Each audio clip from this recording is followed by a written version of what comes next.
ఓం సాయిరామ్. బాబా భక్తులందరికీ కూడా నమస్కారం అండి. అందరూ కూడా సుఖంగా సంతోషంగా ఎప్పుడూ కూడా ఆనందంగా ఉండాలి అని చెప్పి ఆ బాబాగారి తరపున నేను కూడా మనస్ఫూర్తిగా కోరుకుంటున్నాను. ఈరోజు బాబాగారు అందించే సందేశం ఏంటి అంటే కనుక, శుభవార్త నీ కోసం తీసుకొచ్చాను బిడ్డ, నీ కష్టాలన్నీ కూడా తీరిపోయే రోజు వచ్చేసింది.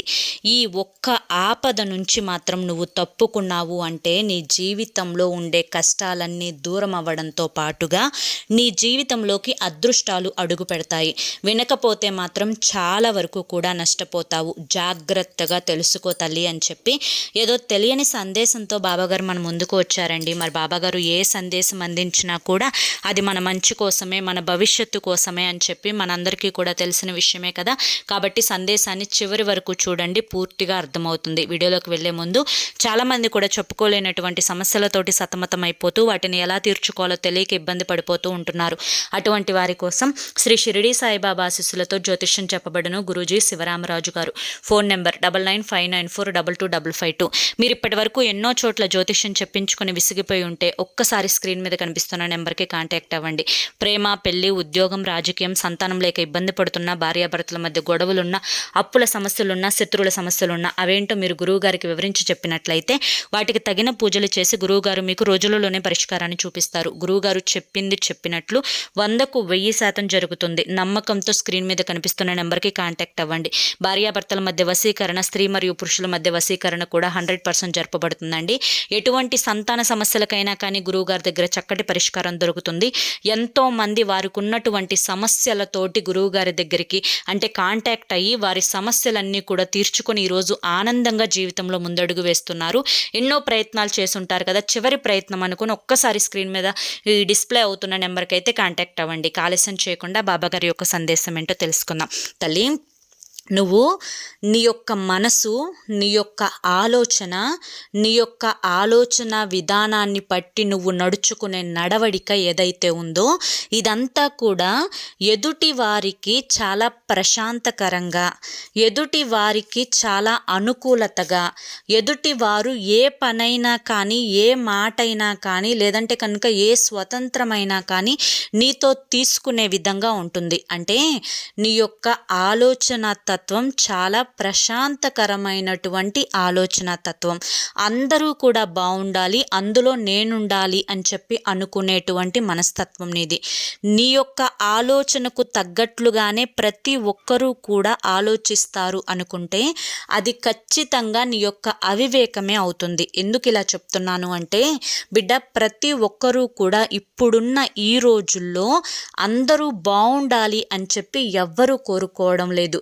ఎవరి స్వార్థాలకి తగ్గట్లుగా, ఎవరి యొక్క ఇష్టాలకు తగ్గట్లుగా, ఎవరి యొక్క ఆలోచనలకు తగ్గట్లుగా వారి యొక్క జీవన శైలిని మార్చుకుంటూ ఎదుటి వారిని చాలా చిన్నతనంగా, చులకనగా, ఇక వారి దగ్గర డబ్బు లేకపోతే వారిని ఇంకా హీనంగా చూస్తూ ఉంటున్నారు. కానీ నువ్వు మాత్రం అందరినీ కూడా సమానంగా చూస్తూ అందరితో బాగుంటూ అందరితోటి ప్రేమగా ఉంటూ ఉన్నావు. కానీ ఇంత చేసినా కూడా నీ మీద ఏదో ఒక రకంగా మాటల తూటాలను జనాలు పేల్చడం, మాటలతోటి నిన్ను చిత్రహింసలు చేయడం, మాటలతోటి నిన్ను అవమానపరచడం, ఇటువంటివన్నీ కూడా నీ మీద చేస్తూ ఉన్నారు. వాటన్నింటినీ కూడా తట్టుకొని ఎదుర్కొని నిలబడగలిగే శక్తి నీలో ఉంది అని చెప్పి నాకు తెలుసు.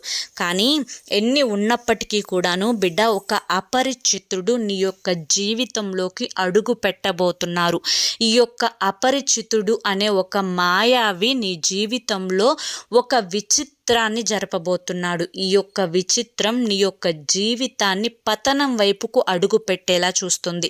ఈ యొక్క మాయావి మాటలు ఏ విధంగా ఉంటాయి అంటే, ఎక్కడ లేని ప్రేమ అంతా కూడా నీ మీద వలకపోస్తున్నట్లుగా, నీకు అంతా మంచే చేస్తున్నట్లుగా, నీకు ఎటువంటి హాని కలగదు అన్నట్లుగా, వారిలో వారి కుటుంబంలో నువ్వు ఒకరివి అన్నట్లుగా, వారితోటి నీకు ఎన్నో అవసరాలు వస్తాయి, నీ అవసరాలు అవసరాలన్నీ కూడా వారితో ముడిపడి ఉన్నాయి అని చెప్పి ఒక భ్రమలో నిన్ను పడేసి వారి అవసరాలన్నీ కూడా నీతో తీర్చుకునే విధంగా ఇలా అనేక రకాలుగా డబ్బు పరంగా, మనుషుల పరంగా, ఆలోచన పరంగా, అన్నింటి పరంగా కూడా నిన్ను వాడుకునే ప్రయత్నం ఆ మాయావి చేస్తూ ఉన్నారు.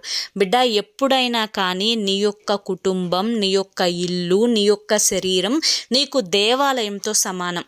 ఈ యొక్క దేవాలయంలోకి ఏ చెడు శక్తి అడుగు పెట్టినా కూడా అడుగు పెట్టడానికి కూడా ధైర్యం చేయగలిగేలా వెన్నులో వణుకు పుట్టించే విధంగా నీ యొక్క ప్రవర్తన, నీ యొక్క తీరు అనేది ఉండకపోతే అవతలి వారు నిన్ను ఏ విధంగానైనా నీ కుటుంబాన్ని కానీ, నిన్ను కానీ, నీ ఇంటిని కానీ పతనం చేయాలి అని చెప్పి చూస్తారు.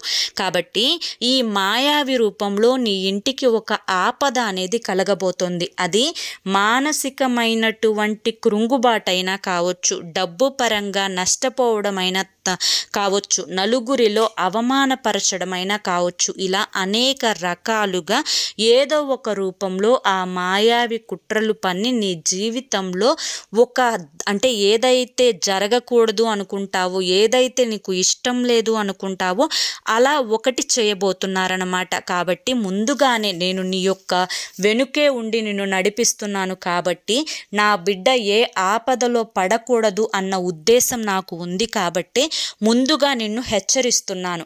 నువ్వు ప్రతి నిమిషం బాబా బాబా అని చెప్పి నన్ను తలుచుకుంటూ ఉంటావు. కాబట్టి నా బిడ్డ క్షేమం నేను ప్రతి సెకను ఆలోచిస్తాను. కాబట్టి నా బిడ్డ ఏ సుడిగుండంలో చిక్కుకోకూడదు అన్న ఉద్దేశంతో నీ మేలు కోరి ఒక తండ్రి స్థానంలో ఉండి నేను చెబుతున్నటువంటి మాటలు తల్లి ఇవి.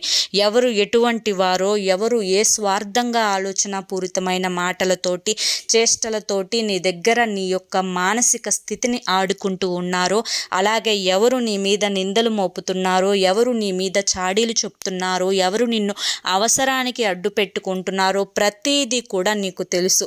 తెలిసినప్పటికీ కూడాను కాస్తంత మాయమాటలు, కాస్తంత మంచితనం చూపించంగానే నువ్వు వారికి ఎదురు వాదన పెట్టుకోకుండా వారి పనులన్నీ సక్రమంగా నడపడం అనేది ఎంతవరకు సరైనదో ఒక్కసారి ఆలోచించుకునే ప్రయత్నం అయితే చెయ్యి బిడ్డ.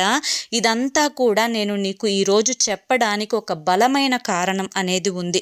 రేపటి రోజున ఒక సుడిగుండా వలయంలో నువ్వు చిక్కుకొని ఆ రోజున నేను ఇలా చేసి ఉంటే బాగుండేది అనే ఆ యొక్క వేదన అనేది నీ మనసులో కలగకూడదు అన్న ఉద్దేశంతో నీకు ఎప్పటికప్పుడు నేను హెచ్చరించి చెబుతున్నటువంటి మాటలు తల్లి. రేపటి రోజున బాబా నాకు చెప్పినా కూడా నేను ఈ విధమైనటువంటి పొరపాటు చేశానే అని చెప్పి నువ్వు తల బాదుకోకూడదు అన్న ఉద్దేశంతో నీకు చెబుతున్నటువంటి మాటలు. బిడ్డ, అందరూ నీలాగా ఆలోచించరు. అందరూ నీకున్నటువంటి మంచితనం అందరూ చూపించరు. నువ్వు ఏదైతే నలుగురు విషయంలో ఆలోచిస్తావో ఆ నలుగురు నీ గురించి అలా ఆలోచించరు.